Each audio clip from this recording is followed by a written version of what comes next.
Hello, Scorpio. Welcome to your June of 2019 reading. My name is Jai Gobind. This is your channel for grace. Thank you so much for subscribing, liking this video, and hitting that notification bell. Definitely follow me on Instagram and Twitter at Channel for Grace. You can book personal readings with me on my website, channelforgrace.guru, and then click on book a reading, or leave a love donation to this reading at paypal.me/Eagle Star Yoga. Make sure you check out the master classes that are happening in the month of June. We have a Moon Goddess Masterclass to help you align with the cycles of the moon. This is a class for mostly for women, but men can also take it who are interested in learning and being able to hold space for the sacred divine feminine. That class is happening on June 8th.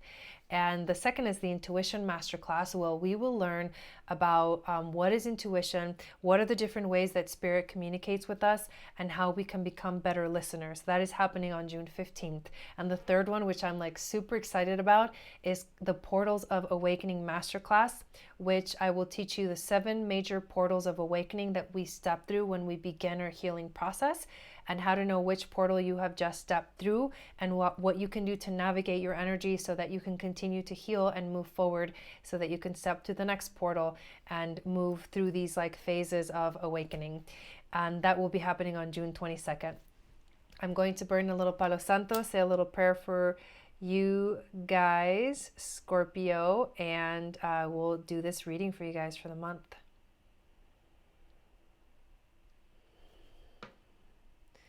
Thank you, spirit guides, angels, teachers, for being here with us today. Please help clear the energy of these decks that we are going to be using today, as well as my energy, so that I can be that open channel of grace, wisdom, energy, messages to flow through to you for this amazing month of June, which is going to be really powerful because we are going through a major transition. We are going through the summer solstice, so switching seasons is very important, something that happens every June, but it's going to affect us very strongly because we are going to be getting ready for eclipse season, which begins in July. So July 2nd is a total solar eclipse, and then 2 weeks after that is a lunar eclipse, and that's the time of revolution. So this month we're kind of getting ready for that. We are going to have a very beautiful new moon in Gemini on June 3rd, and that energy is going to help you kind of figure out your mind space. And it's a dreamy moon, so it'll help you to dream your visions. Very important to set intentions for new moons, and we will be doing that in a new moon ceremony that I will be doing on that day. So hopefully you can watch that on that day and set your intentions and your new moon wishes. So let's shuffle the cards and do this reading for you. I will pull an intuition card, a challenge card, an overall theme, wisdom from the ancestors and animal spirit, as well as 3 native spirit cards for the month of June of 2019 for you. So Scorpio, what is your intuition card for this month? What can you learn for this month? We start with the Son of Wands. I'll pull all the cards first, and then we'll get into the reading a little more deeply. Son of Wands is your intuition card. I see this snake kind of coming up, awakening the centers, the chakras, your creativity, moving towards the light. Definitely going to be a creative month for you. What's going to be your challenge for you? The 5 of Swords, which is about cutting the cords to the, relationships from your past, things from the past that no longer serve you. This could be actual physical relationships that you have with people, like ending those relationships, or it could be energetically like finally like saying enough is enough, and I'm not going to let those energies affect me anymore. And it takes work. It's not an easy thing to do. It's like you gotta keep cutting it because it keeps almost like growing back, It's a really funny way to put it. Daughter of Cups as the overall theme for you, and the World card as the wisdom from the ancestors. So let us pull an animal spirit that is going to guide you this month, which is the raccoon, interestingly enough. And let's go in depth into this beautiful reading. So the Son of Wands is your intuition. Like I said, the snake represents the Kundalini energy that awakens at the base of the spine. It awakens your creative life force. It makes you lift your energy up, rise your energy, awaken all the 7 chakras so that you can connect to knowledge from beyond. The creative life force of the universe is always active, but we close ourselves off to it because we don't know that we have this power. You are going to be awakening this power this month. You're going to feel really creative energies coming at you. And so utilize that energy. Let yourself be adventurous this month. Let yourself explore. Your challenge is going to be it's letting go. The 5 of Swords is letting go of the past, but letting go of the past in a way that makes sure that you don't go back to it, that you don't continue to look for it, that you don't continue to try to figure it out, that you finally make that choice to literally visualize a sword, just like you can see here, and cut it. And the important thing about the swords suit is that it is about the mind. So this has to do with your thoughts. So a lot of times we think about something and it triggers an emotional response in us. We'll think about someone that maybe hurt us in our past, and then it brings back those memories and it brings back those emotions, and then you feel it all over again. That's what I'm talking about. That's a cord that's energetically connected to the past, that if you don't release, you might have the tendency to continue to go back into that energetic space and keep reactivating those emotions and re-triggering yourself. And so the mind has a lot to do with this, because it is our thoughts that begin the process of us remembering the situation, feeling the emotions again of what happened, and then being in a funk all over again. When we're no longer in that situation, we're out of it and we have moved on, but we still feel connected to it because we keep connecting to it with our mind. So this is something you can clear. You can do meditations to help you clear this energy, but definitely visualize yourself literally. When you feel that thought coming on that you know is not going to serve you, just go slice it off. Get rid of it.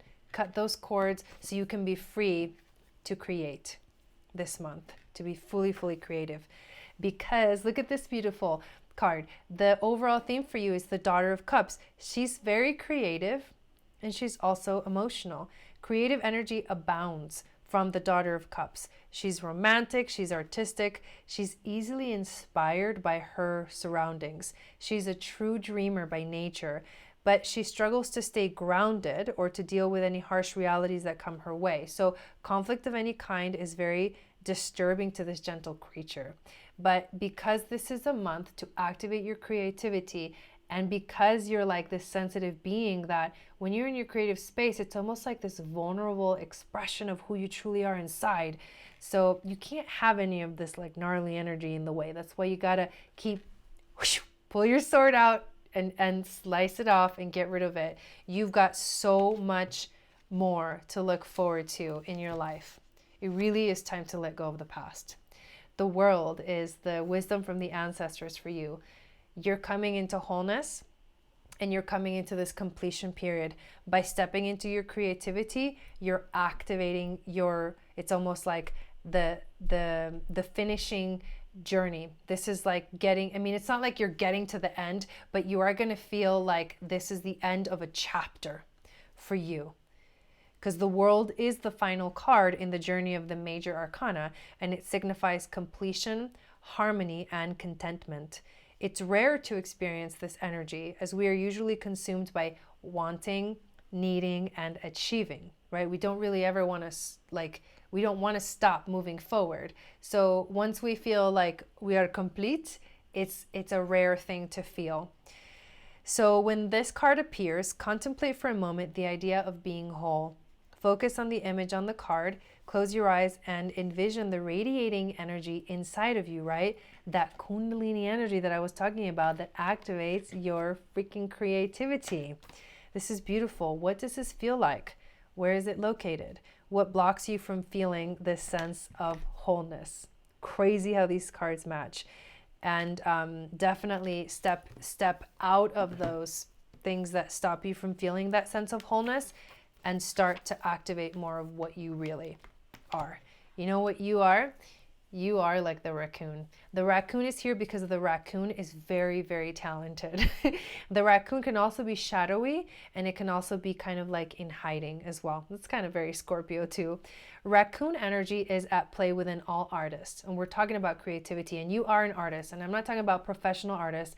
I'm talking about being an artist of life. An artist of whatever your calling is, whatever your gift is, you are an artist. You need to start seeing yourself like this month. At best, it indicates talent, tenacity, and skillfulness with a particular musical instrument or a creative tool. Its shadow side points to an unresolved issue around self-image and success. Sometimes using a stage name or wearing a mask works in an artist's favor. Other times it limits your creativity. Am I who my audience thinks I am? What if I am ready to grow into something more? Raccoon energy won't let us off the hook until this creative ego fear is resolved. So now the raccoon is not just saying you're in your creative power. Now you have to be truthful in your creative power. You have to let your creativity show who you really are inside. No more hiding, Scorpio. You got to come out and be yourself in the limelight and enjoy that, because you're going to be, when you do that, you're going to feel this like very beautiful sense of completion in your life that I can't wait for you guys to feel. Flowing River is one of the cards you get, which is helping you to learn how to go with the flow of life. Let me show you this beautiful card. The river reminds you that everything is always changing, and you can't, the river shows you that you cannot get stuck. You can't get stuck. The river keeps flowing. The water keeps going. The story keeps moving on, right? Things keep going. You have to keep going along with it. That's what this card is teaching you. The spirit of the fire is teaching you this is more of that creative energy, because as you activate your creativity, which is second chakra stuff, you need your third chakra, your navel center, your willpower, your ability to make things happen, to take action. And that's the fire energy. You have to activate that fire energy inside of you to do the things that you want to do. And look how beautiful, this is so beautiful. This smudging ceremony and this card really go well together. So when you feel, when those feelings of insecurity come back, when you feel yourself connecting once again to those old relationships, old thought patterns, remember, take the sword out, cut it, and then bring out some sage and literally burn some sage and smudge yourself, or some palo santo, which you can find in any spiritual shops. And clear your energy, like clear your house, like get a feather, burn it, and with the feather, like just go around and like wave it. Wave the smoke into the places that need the clearing, and especially clear yourself. That's going to help you stay in that flow. That's going to help you stay connected to that flow, to your creativity. So let your creativity flow this month, Scorpio. I hope this message resonated with you. Thank you so much for watching this video. If you want to check out more of what I do, check out the Conversations with Spirit videos. Check out the Moon Magic for Women video I just put out, which will give you a deeper understanding of how to align yourself with the moon. I give you 5 tips on there on how to do that. And it'll give you a deeper idea if you want to take this Moon Goddess Masterclass. So definitely sign up soon for those classes if you are curious about doing that, especially the Moon Goddess if you want to get your pendulum on time for the class. Otherwise it'll arrive, but it'll arrive after the class. Just so you know, I just want to put that out there because I didn't even think about that, but that's what's going to happen if you don't sign up within like the next couple of days. But anyways, I love you guys so much. All that information is in the description of this video, but it is channelforgrace.guru, which is my website. That's where you can get all the information for everything that I do. And I hope you guys have an awesome June. Have fun being creative, and I'll see you again in a month for your next reading when we move into eclipse season. Sat Nam. See you soon.